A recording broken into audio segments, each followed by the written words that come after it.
This week on the podcast, can three people stay on topic long enough to talk about monster collectors? Also, why does that man have spaghetti on his head? All this and more. Also, don't forget to listen in for an update regarding the schedule of the podcast. See you guys.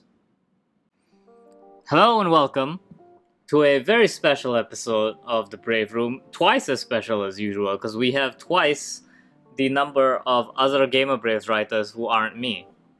Hello. That's right. We couldn't get Alex to leave, and we couldn't get Kit to come on. But hey, they're both here this week. Isn't that wonderful? Yay! And fun times. Fun for everyone except Ben, who is going to have to edit around the fact that we are going to talk over each other a lot for this week's episode. Sorry, Ben. Who is also with us on this podcast in spirit by editing it. Before we start this week's episode, as always, don't forget, subscribe. This episode gets 1,000 plays. I have to take a terrible, terrible suggestion. And we also have some housekeeping. If you are looking for an episode next week, there will not be one. We are moving to a new time slot of fortnightly. And what that means is we are going to be playing Fortnite while recording this podcast. No, that's not what it means. Terrible joke. It means that we're going to be doing this every other week now. Because, surprise, our job is not podcasters. We are not professional podcasters. Our job is journalists. And there's a lot of journalism out there to do. Plus, then we can come up with some better topics and stuff. So what's this week's big topic? The ice cold take of the fact that gacha games are all monster collecting stuff. Yay. Okay, no, that's just wrong. I mean, they kind of are. Yeah, our topic this week is monster collectors. And for those of you who don't know, monster collectors are an old-ass genre of games. You may be familiar with the most popular one, which is Pokemon. But we don't like it because it's mainstream. Hey, I like of that. Which this week is getting a new entry question mark. Shin Megami Tensei is out already. Anyways, I do want to talk about like what makes a monster collector and why gacha games do not count as a monster collector, because and here's the most important part of it, is collecting them is part of the game. Just like in Pokemon, you have you have to catch a wild Pokemon, so you have to fight it and bring it down. Whereas gacha games are literally, the game is you put the money in the slot machine and pull the arm, and then an One-san. And then you fight with your One-san. Yeah, but at no point do you actually have to fight the One-san to get her to join your party. You can just get her out of pure luck, which means gacha games are not monster collectors. Around the table, what are some other monster collectors that exist? Pokemon is not allowed to be mentioned. Of course, back in the 90s when Pokemon blew up, there were tons of them, but nowadays there's basically 4. There's Pokemon, Digimon, Shin Megami Tensei, and I guess Yokai Watch, or as I like to call them, Pokemon, the one everyone calls a ripoff of Pokemon, the one everyone only knows because of Persona, and the one that's kinda dead but people still remember it because it used to be really popular. Isn't Yokai Watch still going on? Did they announce a new game for that? They have, but because level 5, I believe their western branch just died, it hasn't been localized yet, so the fan base has kind of dropped off, at least outside Japan. Okay, wait, hold on. Give props where it's due. Having something called Yokai Watch and thinking, I want to bring this to the West is the ballsiest thing I've ever heard. Any, sensible localization team would have gone let's not go with the yokai. Well, from what I'm looking at now, the Western release stylized it as yokai, as in 2 words. Yokai Watch. I don't know why, I don't know how that helps in any way, but cowardice. That's what they did. Because kids would have been that sounds foreign, I don't want that. Oh, yokai with hyphen? Oh, that's American. But the thing is, from what I vaguely remember, the localization, they did actually kind of go the jelly donut route. So yeah, they changed around characters' names, and I don't know if they changed the yokais' names, but I don't know. I think they did. I don't quite see I don't know. I don't know my yokai well enough to make a funny joke, like without being extremely disrespectful, like Amangoku no Basara, or something. But yeah, the last Yokai Watch game, Yokai Watch 4, released for the Switch and the PS4 in 2019 and in Japan, and there's been no word of it since. Because level 5 is like that. Yeah. Oh shit, they've even released an enhanced version called Yokai Watch 4 Plus Plus. Still no Western release. That is a crying shame. But yeah, no. So yeah, that's some good monster collectors out there. Now, despite the fact that they're not monsters, Medabots is totally a monster collector. Like, I would put that in the honorary category. I consider it ones. I mean, like I said, back in the 90s, there were a bunch of them. Medabots, Monster Rancher, Fighting Foodons. Lots of fun. Look it up, it exists. Fighting Foodons. Hold on. We gotta put this whole podcast on hold. Fighting Foodons. This is gonna be in the thumbnail. Oh god. Okay. I'm just trying to imagine not looking it up and like fighting, food, crab fight, question mark. Hold on. I'm posting the image. Okay. Kit, I want you to describe what you currently see on the screen. I see an internet discussion of pizza not belonging. I mean, pineapples not belonging on pizza. That is and also turtle, palm trees, fruit salad. What? I like how you completely glossed over the man with fried rice as a head. Oh, that's fried rice? I thought that was a watermelon. The watermelon's behind him. The watermelon's part of the turtle. Ah. The I don't know, turtle maybe with I'm just kind of... for a shell. Well, maybe I'm just like vaguely desensitized to it because of bug snacks. Bug snacks have to do with... It's just a design, okay? They turn into food. It counts, sort of. It's and creepy. you also collect monsters. I mean food. Who are monsters? I mean, to an extent, you could even argue that Yu-Gi-Oh and Beyblade back in the day are monster collectors. I mean, no. Again, if I'd say the defining mechanic is you are meant to collect. Like the idea is a person could have all the monsters. So Bugsnax works then. Okay, Bugsnax is its own thing. It can like. Hold on, before we get too far from fighting Foodons, I'd just like to point out the fifth search result has what looks like a robot master, but his head's a plate of spaghetti. Wonderful. Spaghetti Man! I don't know why Dr. Wily made Spaghetti Man. He was hungry for spaghetti. I mean, he made a sheep man, so why not? It's true. Dr. Wily, listen, is not great. He is not particularly... Where were we? We got lost a bit there. Admittedly. On the fighting Foodon segue of all things. But yeah, no, here's the thing, right? Pokemon is the Street Fighter of monster collectors. Like... I'm sorry? Street Fighter is the baseline fighting game. Like, it does the bare minimum of what any good fighting game should do, and doesn't, like, steer too far into any one category, right? Alright. So that's what Pokemon is. That is your, like, is something a monster collector? Literally compare it to a Pokemon game. The closer it is to that, the more likely that answer is yes. Like, are there a bunch of charming characters, all clearly designed to be appealing in some way? Then yeah. To be turned into marketable plushies? Then it's probably a monster collector. Is part of the challenge acquiring all of them? Yeah. Then you have like Shin Megami Tensei, which is... Okay, here's the thing, right? I feel like there is a constant like market trying to make dark, edgy Pokemon a thing. Uh-huh. And it's like, why bother? That's Shin Megami Tensei exists. To use the fighting game analogy, I would say Shin Megami Tensei would be the Arc System Works one. Yeah, exactly. In terms of, it's the one with It's the one with the more difficult mechanics, the plot that doesn't really make sense, but is kind of easy to get into at the same time, and the one with all the really freakish designs that Pokemon wouldn't be caught dead having. Yeah. So Pokemon will not have a Mara. Probably not. Dude, I love Mara's design. That is the most balls out design. Literally balls out design. It's just there. It's there. Just take it. Hmm.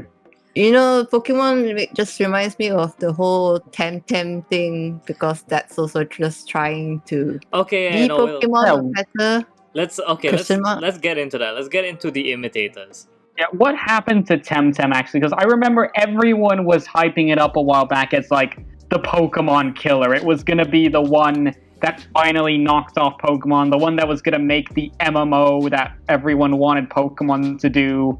I don't know, what happened to it? It's still in early access apparently. Based on our current estimations, the release will be sometime Q4 2021 or Q1 2022. I have a theory for why these Pokemon imitators never work. Yeah? And it lies in the first gen Pokemon's designs. So, you know, all the newer Pokemon obviously have these much wilder designs to them, right? Gen 1 Pokemon are literally Japanese animals. They're Japanese animals, but drawn in Ken Sugimori's art style. And therefore they look familiar, but, you know, just fantasy enough to be their own thing. And then later they branched into the weirder stuff, you know, like, what's one of the newer Pokemon? I'm drawing a blank. Like, yeah, like ice cream Pokemon, you know? Garbage. Literal garbage. So, which Japanese animal is Mr. Mime based on? You ever played a Yakuza game? Mr. Libido, obviously. So, but yeah, you know, it started off very simple. It didn't start with wild designs. But now all these new all the new quote unquote Pokemon killers, they want to jump in straight with the wild designs, and it's just like there's too much to take in at once. Yeah. If I were to talk about it, I think that when you look at the ones that sort of stuck around all these years alongside Pokemon, you know, Digimon, Megami, Tensei, I think in general it's because they all have very distinct sort of artwork and designs for the creatures collectively. So, you know, Pokemon has that very simple, cutesy, you know, animals but different colored sort of thing. Digimon has that sort of 90s Western comic, everyone's dressed in knives and guns and S&M gear thing. I was gonna say, by the way, you said Megami Tensei was the arc. No, Digimon is the Arxis of... You're right, what was I saying? I was gonna go Digimon's like the Mortal Kombat. It's the weird, edgier rival to Pokemon that sort of advertises itself on the fact that it got all this hardcore looking characters and death and violence in it. That being said, it's still not it's not exactly what I'd call mature, but, you know, there's this definite appeal to Digimon where it's like, ooh, watch this whale get its head blown off. Yeah. Well, we'll get into that, but yeah, finish your thought about the art style stuff. Yeah, so Digimon has its 90s aesthetic. SMT, Cosma Kaneko, and Masayuki Doi, the two artists there, they have this very distinct style for the demons that, you know, when you look at them, there's not another group of creatures that look like them, and that goes for like Jack Frost, to Mara, to Alice, to any of them. And, you know, they take in the mythology, but they also add in some more kind of modernized aesthetics. And same thing with Yokai Watch, you know, it's cartoony, but in a different way Pokemon is. With the sort of ones that, and I think a big problem with like the ones that didn't hit off as well is that their designs just aren't as distinct, you know. I mean, for me personally, you could line up Pikachu, Agumon, Jack Frost, and the cat from Yokai Watch, and I'd instantly be able to tell which franchise each one was from, even though they're all like cutesy mascot characters, because you can tell just from the style, I guess. Yeah, definitely. My friend and I bring up this thing, we call it Digimon Eye, which is that special way that only Digimon draws their eyes. Well, Digimon and Neon Genesis Evangelion, because Eva 01 gets Digimon eyes at one part. Get in the Digimon, Shinji. Get in the Shogokimon. He's gonna. Wonder what the heck that crest is gonna be, huh? But like art The styles, it crest makes of me- childhood trauma. But like when it comes to art styles, I remember fondly reading about Bob Leach's reviews on designs for Pokemon. I think he's also doing Digimon and the various NPCs. So like he has a super hate boner for Lucario. He just I've hates seen- him so much. I've seen Bog Leech's stuff. For me, I find him to be a little. Sometimes he kind of just seems contrarian for the sake of it, but he does have some cool insights every now and then. But with both Digimon and Pokemon, he just hates the humanoid designs. Basically, Yeah. for him, Digimon need to look as gross and monstrous as possible. Yeah, his thing. And more power to him and all that. But yeah, Yeah. Let's go on to that. The whole Digimon design aesthetic. Digimon design aesthetic is the most rad ever, and I love it so much. the artist is a guy called Kenji Watanabe, and he basically just said, I looked at old 90s American comics, which probably meant like Rob Liefeld's Marvel stuff. Oh yeah, and he's just like, yeah. Now that you mention it, yeah, there is a lot of Liefeld in there. Liefeld. Oh god. The freaking the veins and the random stitches everywhere. At least he draws feet. Yeah, He does, right? yeah, Digimon do have. Wait, I also really love that weird like focal length thing a lot of early Digimon art has, where the bodies are tiny but the anything that extends out of the body is huge. Yeah, Devimon and Angemon with their freakishly long arms. I'm just randomly remembering a friend complaining about how they censored some art, but none with a gun is okay or something like that. That was just kind of strange. Like, to me, you know, the peak Digimon design is like, this is the most archetypal Digimon design ever. Metal Yeah. Greymon is, if you had to ask me what the Digimon aesthetic was, it's Metal Greymon. Yeah, I can see that. It's a dinosaur. It's got missiles that comes out of its chest. One of its arms is made of metal, and its wings, it can't just have wings. It needs to have like these tattered, how the f do you fly with these wings? Yep. Like, it's got a metal thing over its head, and its like entire face is blacked out, but the eyes can still be seen through it. I just love it. I just love Metal. The only thing I love more than Metal Greymon's design is the virus type Metal Greymon, the blue one. Something about it being blue makes it even better. Like, that makes it even more Digimon somehow. So yeah, Digimon designs are they're great. What the hell is Gabumon? No one knows. It's as long as it's kind of cute to someone, that it's okay. That's all that matters. It's a weird, freaky lizard thing that stole the fur off of a young wolf thing. Yeah, I don't Question know. mark? and because they're made of data, it can use that to turn into the wolf thing. Yes, somehow. Some way with the power of friendship. I gotta say, like, Literally. yeah, I gotta say the one thing was Digimon, like, out of the tree, like the big tree that we're talking about, right? The Pokemon, Megami Tensei, and Digimon. I really like the fact that Digimon doesn't commit to its evolution trees. When I was younger, and I would make like what I thought were what I thought should be like the proper evolution lines for each Digimon. I still think it's kind of fun every now and then, but yeah, that's definitely a fun thing of Digimon. It's just like you can kind of make your own custom partner and their entire evolution line, and I think that's a Yeah. big appeal for fans.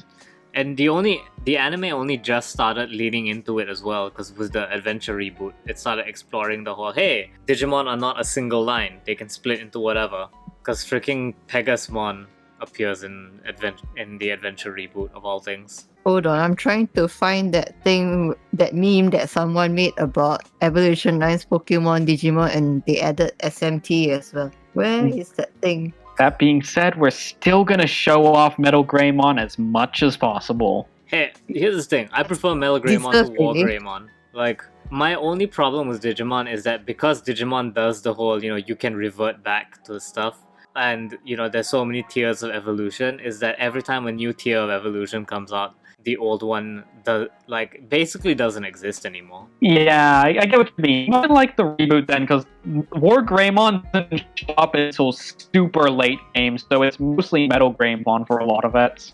Yeah, they even gave like the Railgun Metal Greymon just to keep that going a little bit longer. But yeah, no, that's definitely a thing as well. And have you played Digimon World New Order, by the way?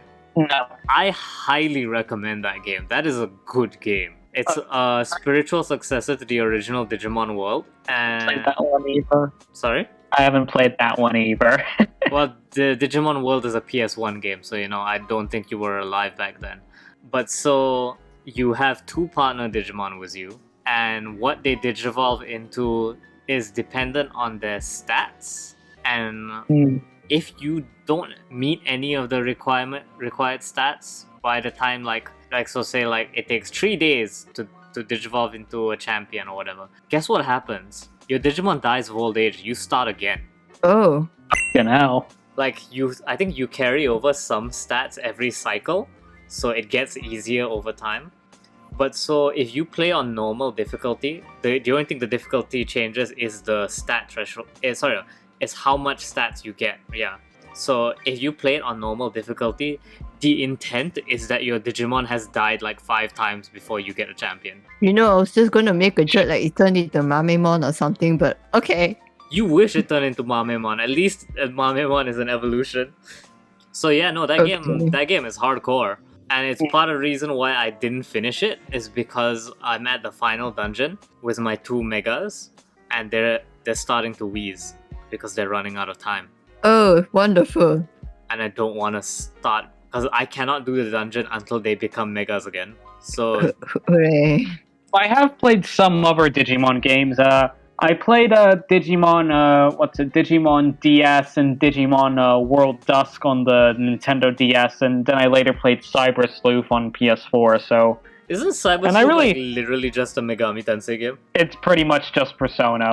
They even got the same artist who did the Devil Survivor games. When will Devil Survivor make it to other platforms, by the way? I think my friends are dying. Hey, if they want to complain about the lack of Devil Survivor, they can come on this podcast. It's on the 3DS, I think.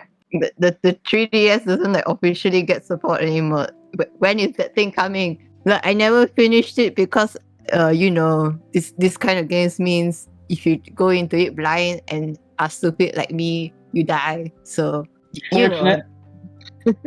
Unfortunately, between all the Persona merch, Atlas only has enough time to make the occasional mainline Megami Tensei games. All the other spin-offs be damned. But hey, they re-released Nocturne. Nocturne is mainline. That's the thing. People think it's just mainline and Persona, but there used to be a bunch of other spin-offs that they made before Persona got super popular. So there's also Digital Devil Saga, Devil Summoner, Devil Survivor, and there's a bunch of other older ones, but those are the 3 main ones. Yeah. Basically, they created a roster of demons and just just make any game that can use this system. As long as we don't have to remake the models, it's all good. Yeah, no. That's why I strongly think that we might actually see Persona 3 make sometime soon. Because they made the models for dancing. Right. And I'm just like... Memento Mori time, huh? Hey, I'd play it. Listen, I am a graphics whore. I'm sorry, I don't want to go back and play P3. Not the way it currently looks. Honestly, the PSP version's not too bad, because at least that one lets you control your party members. Yeah? Oh, that's... And someday maybe they'll write the FemMC a little bit better. Was she not well written? I don't know. I don't remember her very well. I read the P3... None of the characters have a personality. None of the main characters have a personality. The thing is, it just bothers me that apparently every social link with the FemMC seems to just end up in romance. Then the guys go apart or pursue someone else, realize they like someone else or die or something. It was really annoying to me when I first read it. So yeah, please, do you know how to write women? Thank you. Our men writing women. Yeah, I guess that's just my grievance with it. Or maybe someday we can see 1 and 2 not just relegated to promotional art, because those people are salty.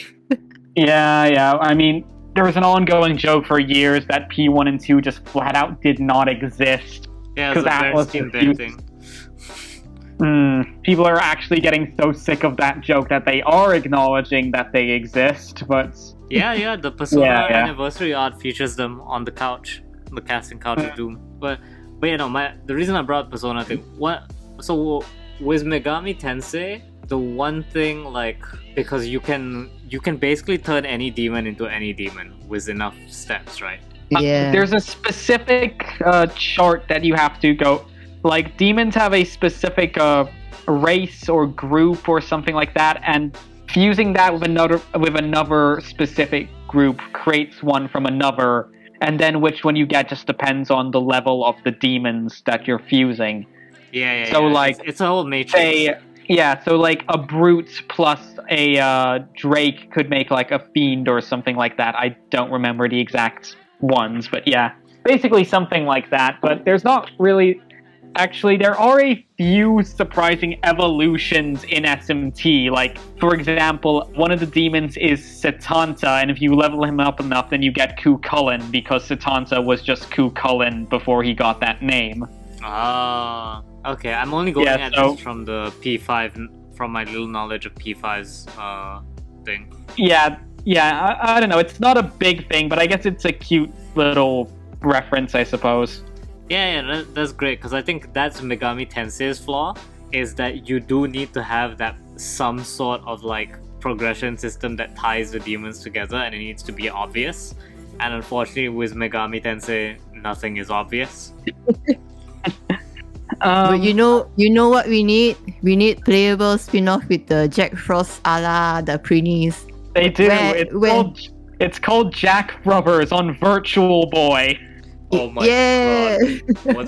Hold on. Spell that out for me while I look this up. Jack Brothers on Virtual Boy. And look up the North American cover art. Virtual Boy. Oh, wait, hold on. I can't tell which one of these is the North American one. Is it the metal-looking one with the man in the trench coat? Yes. This was the first Shin Megami Tensei anything released in North America, and it has steroids Jack Frost on the cover. I don't even see Jack Frost. I just see what looks like Red Skull, Jack-o'-lantern. I think his face is covered by the logo. Oh yeah, it is. Hold on, I just found one with his face. My god. This is Atlas's mascot debut appearance in America. Hold on, send it in the chat. It's in the chat. Dear God, what happened to my Hee-ho? Hee-ho indeed. You know what? This should have been an Easter egg in P5 as a fusion for Jack Frost.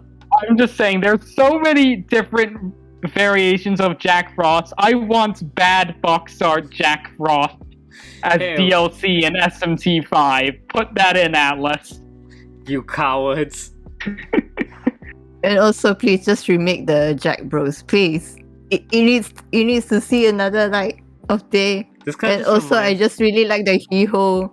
This kind of reminds me of Street Fighter Cross Tekken, which had box art Mega Man on it as a character. That was great. It just looks horrifying. Yeah, no, this is the best segue we could have gone on. But my poor Hee-hos. But yeah, no, back on topic. Yeah, I think the progression system is very necessary, and that's why Medabots kind of failed, because the only progression system it had was that the medal could evolve. You mean the medal that can never be seen because it's inside the Medabot at all times? Well, it's something ? But yeah, again, that's why Pokemon, the Street Fighter of monster collectors, that's why it works so well, because there's the clear progression line. You know, you have Pidgey, Pidgeotto, and Pidgeot. Mm-hmm. Small bird, bigger bird, huge bird. And then same thing with Digimon. You have Agumon, Greymon, and Metal Greymon. So, you know, small dinosaur, big dinosaur, sick dinosaur. And also many other potential variants that we shall not get into at this point. But you can clearly tell what's an ultimate design, what's a champion design. Like there's unspoken rules about what makes each design, right? Yep. Like that's why megas are almost like humanoids are almost always the megas, you know. Yeah. Not counting shit like the Angemon line. But speaking of which, shout out to Adventure Reboot for cowardice in replacing Tailmon's mega form. What? From like Ophanimon? Like it was Megandramon before, I think. Yeah, it was Megadramon before this, which was cool, you know, because you know Tailmon is a cat. That entire line is all animals except for Angelwoman, so the mega form being a cat dragon makes sense. And no tits, but we need tits though. How will we sell scale figures of a giant scarf? We can't. So we need what's essentially an Adepta Sororitas. I mean, they already have Angelwoman, who is pretty much all you need for that. Yeah, no, she's the nostalgia marketing, but we need something exclusive to Reboot, to Adventure Reboot. Actually, I think one of the newer designs they've made is they've made like an Angelwoman idol form as an evolution. Why you gotta make me Google this stuff during the podcast? I'm sorry, I will prepare notes in advance. Angelwoman idol form? I don't know the exact name. It's like Shining Angelwoman or something like that. Oh man, I just saw the original like Angelwoman art, like in the main art style. That's a whole thing. Is it called Lovely Angelmon? Yeah, that one. Lovely Angelmon. Angelwoman. Whatever. It's just Angelmon apparently. Yeah, it's just what the hell? She looks like she escaped from what was it called? She looks like a Suda51 character. I feel like I should be fighting her to get to the top of the assassin ranks. I feel like this is what would happen if someone asked Suda to design his interpretation of Sailor Moon. Yes, that's exactly it. It's Suda51 Sailor Moon. The one I was thinking of was Tokyo Mirror Sessions FE. She just looks like she escaped from that game. There's literally like the 5th search result here is like her doing the Sailor Moon pose. Yeah. God, I can imagine. Has anyone ever told you you look like Sailor Moon? You totally look like Sailor Moon. And then they have to beep it out because of Japanese censors. Yes. Oh man. That's... Making fun of Digimon designs is all great. I do so with nothing but love in my heart for Digimon. Honestly, same. The old sticker books I had would be testament to that. Nostalgia, those sticker books. I wish I kept those. Those things were great. Same here. I think I threw them all out, unfortunately. The bling was starting to bleed out. Damn. Fair. Rip. I mean, personally, I've always preferred the Digimon designs to the Pokemon designs, but you know, that's just me. I also like Digimon more. Here's one of those things where I straddle the line between the two, because on one hand, as you've heard multiple times during this podcast, Digimon designs are fucking rad. Like, I will like an individual Digimon design more than any individual Pokemon design, but I feel like I really like the clearer progression in Pokemon. Yeah, that's fair. For those of you who don't know, I made a name for myself in the Malaysian convention scene as one of those realistic Pokemon artists. Nice. So I say a name for myself. That may be a bit too stretching it too far. But... No. You gotta sell it. You got the credentials, man. But yeah, so I do like the fact that Pokemon plays by animal rules, and I think that's kind of nice when you realize that, you know, the small form Pokemon is literally the baby of a species. Occasionally, a praying mantis will turn into Iron Man. Which Pokemon is that? Cypher into Scizor. Yeah. Listen, you just have to trade it while it's holding like a chunk of metal. Don't worry about it. Haven't you ever seen that happen before? Yeah, of course. It's like a magical girl sequence, I suppose. It totally. Iron Man is a magical girl. Here's the thing. There's that one series where Iron Man is totally a magical girl. Oh shit. What? Fuck it, no, I won't mention it because it involves Googling more stuff. No, go ahead. What is it? There's a Japanese Marvel show where they're about these kids who collect the Marvel superheroes, there is a Marvel like their Pokemon. Yes. You don't. I don't even have to Google that because I know exactly what you're talking about. That's a thing. It's real. Deadpool's in one of the episodes. I can't remember. There was something about Deadpool's voice actor in the Japanese dub, but I can't remember what it was. What's it called? What's the show called? Disc Wars, I think. Disc something or other. Discourse. Deadpool VA. But yeah, no, I totally forgot about it. Thank you for bringing that up. Takehito Koyasu. Wait, that's a really familiar name. It's the guy who plays Dio. It's fucking. Of course, it's the guy who plays Dio. I love that one of the questions. If you type Takehito Koyasu into Google, the people also ask, "What is Takehito Koyasu's most famous role?" And the answer is Dio Brando.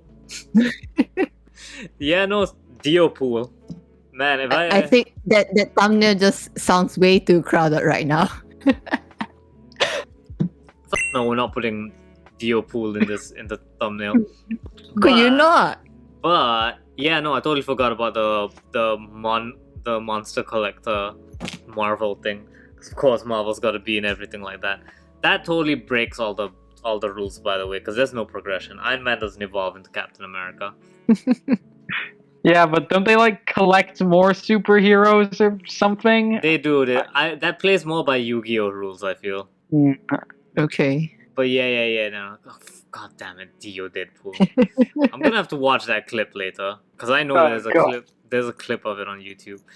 Wasn't Stan Lee also in the series? I think he was. I wouldn't be surprised if he was. Yeah. So side tangent. While we're talking about Takehito Koyasu, I had a heartbreaking moment the other day on Reddit. We were on the Guilty Gear Reddit, and some dude was talking about comparing the Japanese and English voice actors for all the Guilty Gear characters. Yeah. And they were like, so Zato is voiced by Dio as well. And someone was like, oh, on one hand, I really like Zato's voice because he's Zeke from Attack on Titan. And I was like, what? I was like, are you kidding me? That's the reference you went for, not Dio? And so all the comments were like, oh my god, yeah, he's so great as Zeke. Not a single mention of Dio. I could have sworn I was being punked. Dear. I wanted to walk backwards into the ocean. But yeah. Where were we on those monster collectors? That's pretty much all we had to say about monster collectors, unless anyone else had anything they want to say. I'll just say SMT 5 has been really good so far, and yeah. Yeah, okay, so that is one thing I did want to get into, because I feel like I've been kind of negative on SMT so far. No, demon negotiations are sick. I'm seeing people wondering, are those negotiations photoshopped or are they real? Oh, they're real. Most of them are fucking real. Anyone who says SMT is this grim, dark, serious RPG with no sense of humor, no, go talk to the demons. The demons say the funniest shit in every game. Yeah, no, and the fact that it carries on into the spin-offs as well. Because, yeah, Persona had, the hold-up where you have to negotiate with the demon as well to join you. Although, no, with Persona, though, after a while, once you get enough Personas, I found that you didn't really need to negotiate as much. You could kind of just get on with the ones you've already fused. Yeah. SMT, you do it constantly, so, there's always a chance to just hear something really weird and random come from the demons. Yeah, no, I feel like I was basically nuzlocking Persona 5, where I would go into a new, dungeon and I would catch the first demon I'd see, and then after that I could just fuse anything else. Thanks to a handy-dandy fusion chart that I had. And I know people are gonna be mad because you're talking SMT and I'm talking Persona here, and we're supposed to be mortal enemies right now. To be honest with you, most people who are fans of SMT are probably also fans of Persona, or at least have played a Persona game. thing that gets on people's SMT fans' nerves with Persona is, one, it gets milked to death, while SMT gets like a game after 4 years of waiting for it to come out. Mm-hmm. And the other one is when I don't want to use any word that sounds like derogatory, but basically newcomers come in and just kind of go, "Oh, I wish it was more like Persona. Why can't I like date these characters? Why can't we spend more time at school?" And it's like, you're missing the point of SMT. It's not supposed to be like that. Yeah, they're separate games. Pretty much. You want that? You go play Persona. Pretty much, yeah. Again, because I've never played an SMT game, but I do like Demon Evolution in the Persona games. Specifically, like, you know, when your Persona evolves. That's sick. I do kind of find it funny though. It's run into the Digimon problem where the protagonist's persona in P3, Orpheus, it has one ability, and that ability is to transform into Thanatos. Thanatos is being a cool dude. Literally. Can we just talk about Thanatos' design though? That is the sickest persona design I've ever seen. Like, yeah, I agree. It's like, everyone's like, no, Messiah is his like ultimate persona. Nah, Messiah, whatever. Get Thanatos. Thanatos is on the box cover, and we all know why. Like, wait, what is Messiah? I've never even heard of Messiah. What the hell? Messiah is like the ultimate persona for Persona 3. That you get by fusing Orpheus with Thanatos, and it's supposed to be the MC's like big signature persona other than Orpheus. Oh, yeah, no, that's lame. I'm sorry. Are you an Ava Thanatos holding a sword with wings made of coffins? I didn't think so. Do you literally erupt from the body? Thing with the progression, though, is SMT, it's not really about progression as much as it is the fusion. You get new demons, good new demons, primarily by fusing the ones you have to make better demons. Yeah, and you can carry over the skills as well, which is a huge thing. I really love that mechanic because I made a trumpeter that was basically immune to everything. Yeah, trumpeter's awesome. I love like the thematic way of getting trumpeter too, because in the Persona games anyways, you had to fuse him by unlocking all 4 riders. Yeah, that makes sense. Yeah, so it's literally like the four horsemen of the apocalypse. You combine them and you get trumpeter, which is supposed to be, you know, the angel that ends the world. Yep. So yeah, no, that's freaking sick. But yeah, no, that's the nice things we have to say about SMT, because yeah, that is it. I legitimately think it is top 3 in Monster Collectors. And it's out right now, yeah. It is out and ruining Alex's life right now. It's okay. SMT and also all my friends' life, really.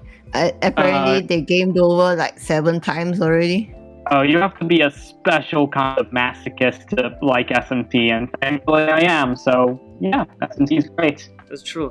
And anyways, this has been another episode of The Brave Room. Thank you so much for listening to this very wild episode.